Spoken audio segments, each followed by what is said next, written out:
बनारस घाट अपनी खूबसूरती के लिए बहुत प्रचलित है, पर घाट के किनारे कई राज लिए बैठे हैं।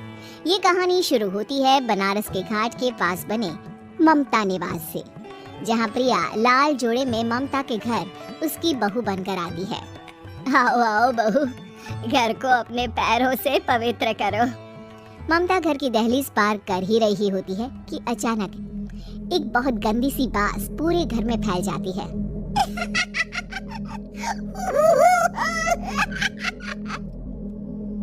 ये बदबू और ये आवाजें, ये कौन हंस रहा है माँ? अब ये पड़ोसी ना हमारे थोड़े अलग से है। कहाँ हम शाकाहारी और ये मांस मच्छी खाने वाले। छोड़, तू ध्यान मत दे। और हाँ बहू, अपनी सास की एक बात हमेशा याद रखना, इन पड़ोसियों से तो कभी बात नहीं करेगी। अच्छे लोग नहीं है ये। अपनी सास की ये बात मानेगी ना बेटा? हाँ माँ, जो आपकी मर्जी, मैं उनसे बात नहीं करूंगी। अगले दिन प्रिया अपनी पहली रसोई बनाने रसोई घर में जाती है। ये छोटी बात तो नाक में जा रही है। एक काम करती हूँ, खिड़की खोल देती हूँ। प्रिया खिड़की खोलने जाती है। इतने जाले, लगता है इस खिड़की को कभी खोला ही नहीं गया। पर ऐसा क्यों? ओह, नॉनवेज की स्मेल आती होगी ना। 2 मिनट के लिए खोल लेती हूँ, फिर प्रिया खिड़की खोलती है। खिड़की खोलते ही उसकी नजर सामने वाले घर की खिड़की पर पड़ती है, जहाँ एक लड़की खड़ी होती है, हाथों में मेहंदी, लाल रंग की साड़ी, बिल्कुल सजी धजी, मानो प्रिया की तरह ही वो भी नई नवेली बहू हो। वो प्रिया को देखकर मुस्कुराती है। हे भगवान, माँ ने तो इनसे बात करने को मना किया था। प्रिया फौरन ही खिड़की बंद कर देती है और तवे पर चढ़े रोटी की ओर देखने लगती है, पर वहाँ रोटी न होकर मछली पड़ी होती है। ये क्या? पहली ही रसोई में इतनी बड़ी गलती! हे भगवान, अब मैं क्या करूं? प्रिया बहुत डर जाती है और फौरन रसोई की सफाई करने और फिर सभी के लिए खाना बनाने लग जाती है। जब वो सबको खाना परोसती है, सब तो ठीक है, मैं बेकार में चिंता कर रही थी। हे भगवान, ऐसे ही बस अपनी कृपा बनाए रख। रात के वक्त जब सब सो रहे होते हैं, तब प्रिया को पायल की आवाज सुनाई देती है, जिससे उसकी आंख खुल जाती है। ये पायल की आवाज कहाँ से आ रही है? प्रिया उठकर उस आवाज के पीछे छत की सीढ़ियों तक जाती है। तभी उसे बच्चे के रोने की आवाज आती है। प्रिया छत पर जाती है तो लाल साड़ी वाली लड़की अपनी गोद में एक नवजात बच्चे को घुमा घुमा कर सुला रही है।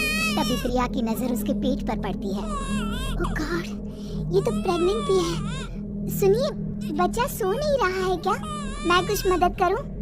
नहीं, आपके घर वालों को अच्छा नहीं लगेगा, मैं संभाल लूंगी। स्नेहा की गोद से बच्चा हाथ मारकर प्रिया की गोद में आने को छटपटा। दोनों घर अगल बगल में बने होने के कारण प्रिया उस बच्चे को गोद में ले लेती है। प्रिया के पास आते ही वो सो जाता है।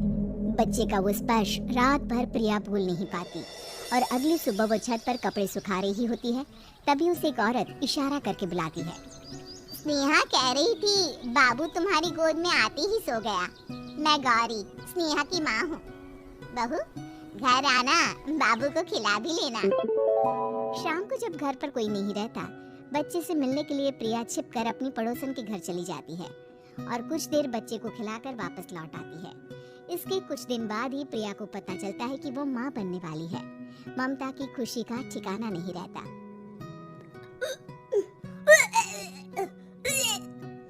माँ जी, पता नहीं क्यों प्रिया भागती हुई वॉशरूम में जाती है तो हरे और लाल रंग की उल्टी करती है। उस उल्टी में से कीड़े निकलते हैं। ये क्या? खून और ये कीड़े! माँ! माँ! प्रिया की आवाज सुनकर ममता दौड़कर आती है, पर बेसिन में कुछ नहीं होता। प्रिया हक्की बक्की रह जाती है। ये सब क्या हो रहा है? रह जाती है और अपने कमरे में जाकर सो जाती है। डर के कारण वो इतनी थक जाती है कि उसकी आंख लग जाती है। तब उसे ऐसा लगता है उसके पेट पर मानो कोई बैठा हुआ हो। प्रिया के पेट पर एक 5 महीने की बच्ची बैठी हुई थी, जो बुरी तरह जली हुई थी। माँ, तुम ही मुझे लाई ना अपने पेट में? मैं तुम्हारी माँ नहीं हूँ। माँ, देखो मैं जल गई बुरी तरह से। 6 महीने पेट में रहने को भी मुझे नहीं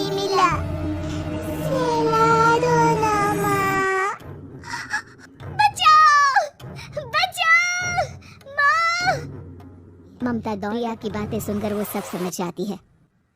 तू कहीं बगल वाले घर में तो नहीं जाकर आई ना बहू? मुझे माफ कर दो, मैं गई थी माँ। उस घर में सब मरे हुए हैं बहू। कई साल पहले स्नेहा उस घर में बहू बनकर आई थी। कुछ ही दिन में वो एक बच्चे को जन्म देने वाली थी। पूरा घर बच्चे के आने की खुशी में खोया था कि एक दिन अचानक उस घर में आग लग गई। सब बुरी तरह जलकर मर गए। गौरी आज भी दादी बनने का इंतजार कर रही है और इसीलिए स्नेहा ने अपना अजन्मा बच्चा तुम्हारी कोख में डाल दिया। ममता ये कह रही होती है कि पीछे से उसके पैरों को एक बच्चा पकड़ लेता है।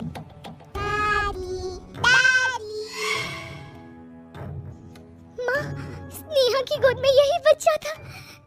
ये बच्चा कौन है फिर?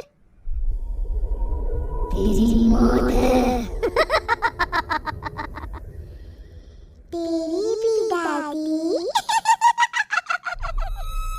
जिस चीज का ममता को डर था वही हो गया। ममता निवास के ऊपर मौत ने चादर बिछा दी थी। प्रिया का पेट ऐसे बढ़ जाता है मानो 9 महीने का हो। 2 हाथ उसके पेट से बाहर निकलते हैं। बहू, संतोष को फोन कर, किसी पंडित जी को बुला बहू। प्रिया का पति भागता हुआ घर आता है। ये तो होना ही था माँ। तेरा पाप तेरे सामने आ गया तो तू सह नहीं पा रही है। स्नेहा घर में आग लगी नहीं थी, माँ ने लगाई थी प्रॉपर्टी की लालच में।